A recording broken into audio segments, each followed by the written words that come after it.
One of the biggest value of a Scrum Master is to help a team become performant. Now, for those who have been taking interviews, you will often hear that we are looking for a Scrum Master to help one of our team become performant, or we are transitioning from waterfall to agile, and we need a Scrum Master that's going to help us become more agile. What does it mean to become more agile? Oh, as a Scrum Master, what is the baseline? What should you understand about helping an agile team become performance? Now, this is a very important question that if you get to understand the basics of what help a team to be performant and the different stages of team performance, it's going to be very easy for you to roll out a lot of the interview online. One of the things in interviews, they're not looking for a superhuman being. They're looking for someone that understands the concept. Most often we pay so much attention on the Scrum and the Agile term, and we lose out on the practicality, which is why we try to make Agile easy by giving you the underlying concept, how to explain them, how to go about them. And when you understand them, what happens is that it easy make you go through the process very easily. Now, before I go ahead and start getting more deeper into this, for those who need help, if you're in the market and you want to go in faster, we can help you. It's a serious practicing community I had as a coach, right? And what we do is we show you the right thing. Even before you get to the job, you know exactly what to do. You know how to help a team get performance. You know how to use your Jira board. You know exactly, and you can even coach other people while they get on the team. Most of our students that pass through our sessions are coaches in their company when they actually get a job. And which is why we don't just accept anybody. So if you're just looking for somewhere that you're coming to pass time, no, it's not for you. A lot of you call me and say, you know what, I already have my certification, I already have my CV, I already have my LinkedIn, I just need interview prep. Now, when we talk about interview prep, it's not about you passing certification. It's not about you having a CV or LinkedIn. Most of the CVs you have, you will bear with me that you cannot defend. If I would need to interview you line by line through your CV, you cannot defend it. For many people that always tell me, oh, my CV is right, and I take it, I give you an interview, you can go through it. Or my LinkedIn is right, I go through it and I'm able to see a lot. So if you want to join our community of practice, you're willing to open up to say, you know what, I want to learn and I want you to evaluate and see how I can improve. That is the only way we can help you. All right, perfect. Send me a message and you'll be able to get. Now, for those who want to be safe certified, our next safe training certification is coming up on the 19th of September. If you register early, you're going to have a discount for those who register early. Early is before the 10th of September.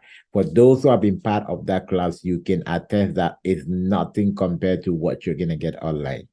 We go really deep. We go through practical. We go through Jira training. We go through even your questions, which you're going to get on the interview. So you want to be part of that. Okay, that is enough. Let's go back to our question on team performance. Now, some people have requested that, some of my followers, which I'm definitely buying to your request, that I should kind of get more visual, right?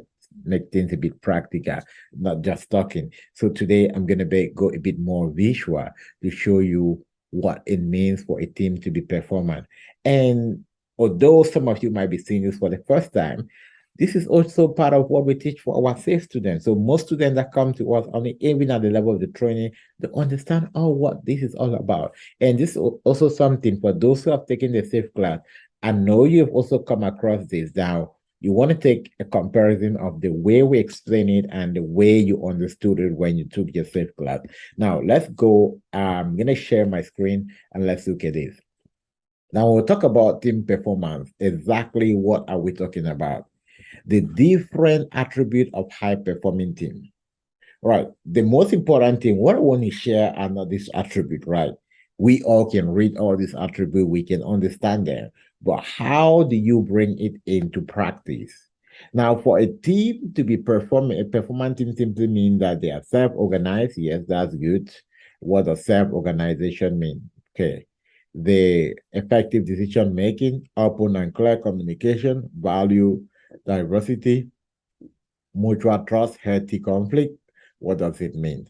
Clear goals and purpose, concentration and focus, ownership and accountability, understanding work impact on organization, align and collaborative, serve atmosphere to take risks, effective time feedback, sufficient resources for local control, success focus over failure avoidance, ability to balance with challenges and engaging fun with work. Now, these are just all the attributes of high performing team. But you cannot go in an interview and start reading this. Oh, for me to have my team to be high performance, I need to make sure they're performing and so. All right, let's answer it the right way, not the right way. One of the ways in which you can approach this question and make a lot of sense. How will you help a team become performant? Or how will you help a team transition? Now, the first thing for you to understand is that when we talk about team performance, there are 5 different stages of team being performant. For you to help a team become performant, you need to be able to understand these 5 different stages. A team, all teams, not some team, all teams go through these stages. Now, the first stage of a team, when you join a team, that team goes back to phase one, a forming phase. Even if you have already, even if that team was already existing, why does it go back to a forming phase? Because you join part of the team, so the team goes back to learning about you. So the forming phase is where we put people together, right? Now, for you to help a team become performant, the first thing is about understanding the people in that team. Who is who? Just by their name. What is the diversity of the team? That's the first thing that is very important. And this is where you start understanding value, the place of value in helping the team. So if I get into a team and I want to help that team transition, the first thing I want to do, I want to know who is who in the team and what value are they bringing into the team. When I understand this, which is the first stage of forming a team, now the next thing that I'm supposed to expect is that there's supposed to be storming, conflict. I am meeting you for the first time. I'm telling you, okay, Mr. Maxwell, we need to become agile. It's like, what is agile about? I've never heard that word. I'm not willing to become agile. I don't want to come to meetings every morning. Storming, right? You expected to have that, which is also why one of the questions you're going to get in the interview is that how do you address a resistant team? So in helping a team become performant, we're going to address so many questions. So the first is forming. Forming is about understanding who is who and who is playing what role. So when you understand them, the next thing to expect is that there's going to be storming. It is normal for a team to have conflict. Right. But what is expected of you as the team coach is to create a healthy environment for conflict. So if you come and someone in the team say, oh no, you know what, we don't like meetings, we want daily stand up only 2 days, fine, that is okay. Right. You don't need to start fighting with them. That is expected when we form a team. Why? Because there is some change that will happen. And as a natural human, we are all resistant to change. Let's say that you like eating your breakfast at 8 a.m. in the morning, and someone tell you, okay, you know what, you need to move your breakfast to 10 o'clock. Why do you want me to move my breakfast to 10 o'clock? I'm already used to this, right? So we all are used to. So when there is a shift, now there is what? There is conflict. So when your team get to a storming phase after you form the team, what happened is that you need to get them out of that phase. What happened? How do you help a team that is in conflict? How do you help manage conflict? How do you help a team that is resistant to change? For you to have the team that's resistant to change, we use the quota. We use the quota approach, which is about what? It's about creating urgency, creating a need. Right. Now, if I offer you, let's say, a glass of water to drink, and you say, oh no, I don't drink water, I only drink juice. Now, for me to help you drink that water, I need to be able to give you the value of why drinking that water is more healthier than drinking juice. I can say, oh no, what I said to you, you need to drink water. You can drink juice. It doesn't make any sense. I need to be able to say, okay, look, I do understand that you don't like juice, but then look, this is the benefit of water. If you drink water, what is going to happen? It's going to help you manage your weight. It's going to help you increase your heart. Now, when I say all of this value to you, you now say, okay, I didn't know that. All right, I'm going to start drinking some water. Now, for you to help a team that is in conflict, what happens is that you don't push them.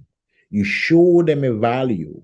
You create a sense of urgency. I can say, look, if you continuously drink juice for the next 1 year, these are the chances that you might get dehydrated, and this might lead to high blood level of sugar. Now you see the urgency of start doing it now because I have given you the value.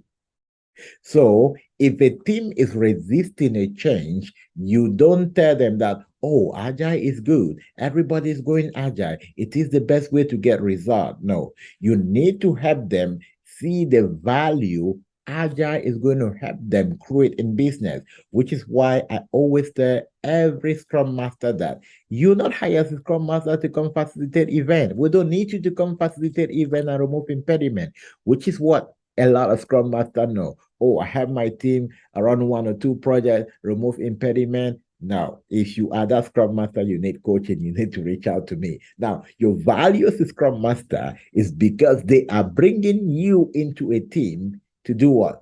To support a business value. No Scrum Master is brought into a company without a project, which is a business, or without a product they're building. So the first thing you need to pay your focus on is on the business value. The business value is the point of creating urgency. Look, we're not just doing agile. We want to be able to deliver this value to our client. And this is why, because we are doing it incrementally, this is the reason we need to be on top of our goal. This is the reason for daily stand up. This is the reason for retrospective. Because if we don't do this and we miss out this aspect, this might cost a company a lot of money. And if the company doesn't get money, the company might lay out everybody. And you are also on the line. So as we start helping the team understand the value and the value that agile processes are going to create, what is happening? Now we start helping them normalize. And now normalizing in the team, which is about resolving conflict, it's also more apart from aligning to the business value for them to see that everyone should be focused on the business value. There are also differences. Now, because I'm coming from a business background, right? And someone is coming from a technical background, they know how to write code, and now I'm coming to teach to show them how to facilitate events. Like, oh no, this is not the way we do it. In the technical way, this is how we do it. We have different in ideology. So this is what brings the storming. We're resisting change. We have different ideology. This is the first time I'm meeting you. I don't think I can trust you. But by the time we constantly create the value that the reason we're here is for a particular goal, and by the time we also use the Scrum value of openness, of respect, of trust, in order to help everyone understand the reason why we should work as a team and the value to work as a team, what is going to happen is that we are automatically going to help everyone start understanding why we need to come together, because we need to preserve this business value. Because if we don't preserve this business value, the company will go out of business and everyone's salary is gonna cut down, or they're gonna lay out everybody. We are gonna be affected. So there's a need for us to preserve what is gonna help us. So when we all understand that, now we can start reasoning together. This team moves to a point called normalization. Everyone now understand that. It's not about you're from India, I'm from Africa, you're from America, he's from Europe. No, it doesn't count. It's about the business value. So we want to put our head together to fulfill that business value. We now understand each other. We now come together and say, you know what increment are we delivering? We can brainstorm as a team without saying that, oh, I don't understand what you're saying. You need to be clear. Now I need to keep that aside and focus on how I can better understand and communicate with you so that we can work together to improve that business value. Now, when we all do that, you realize that become performing. Now, performing is where we start talking about we are self-organized. We can make decisions effectively because nobody is fighting each other, right? We can communicate clearly because I'm not bothered where you're from. We are focusing on the same goal. Now, I value diversity, the fact that you're from there and from here. We are working together as a team. Now, we can now trust you because I know that without you, we're not going to meet the business goal. My salary might be affected. You see that? Now, we can differentiate, we can have differences, but it's okay. We're going to solve it because we need to make this happen for our own good. Clear goal and purpose. We can now set goals that help us to focus. Concentration and focus. Now this start making sense to us. You realize that the first time I read this did not really make sense to you. But when I kind of explain what are the different stages of team performance, now it makes more sense. Now, when a team become performing, what happened? They can take out some members there to go help other members in the team. Okay, so now you understand. Next time when they ask you, how can you help a company become performant, or how do you help the team become performant? Is to understand that when every team is formed, normally we need to create time to understand each other. So the first thing you do when you join a team, you understand them, what value they're bringing into the team, and then when you understand their value, I normally expect that there's going to be some conflict, some resistance. I'm just new to a team. Everyone is trying to understand each other. But if we can understand each person's value and understand, focus on the business value rather than individual value, this is where we separate idea and people. What is going to happen? The fact that we get to a point where we can now understand it's not about color, it's about business value, and then we can now start working normally, which is normalization.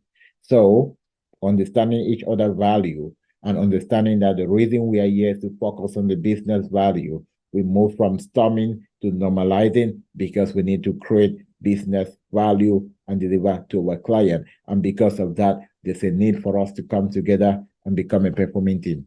Okay, perfect. So I hope this actually kind of got down to you understanding next time when they say, how do you help a team become performant? It's not just about, oh, I do communication, I do this. You should understand the different levels that affect performing team, which means that at any point in time, any new member join a team, the team goes back to this phase. It might bounce back quickly because there's easy normalization. Now, you will agree with me that sometimes you might have a new product owner, a new scrum master, a new business analyst join a team, and they don't have a really good countenance. It start affecting the team, right? So when every new member join a team, it goes to forming phase. Now, you as a coach, you need to understand how to balance all of these to bring it to let there be conflict. When you identify the conflict and you look at how you can push them to understand each other, they go to norming, and when they normalize themselves, they become performing.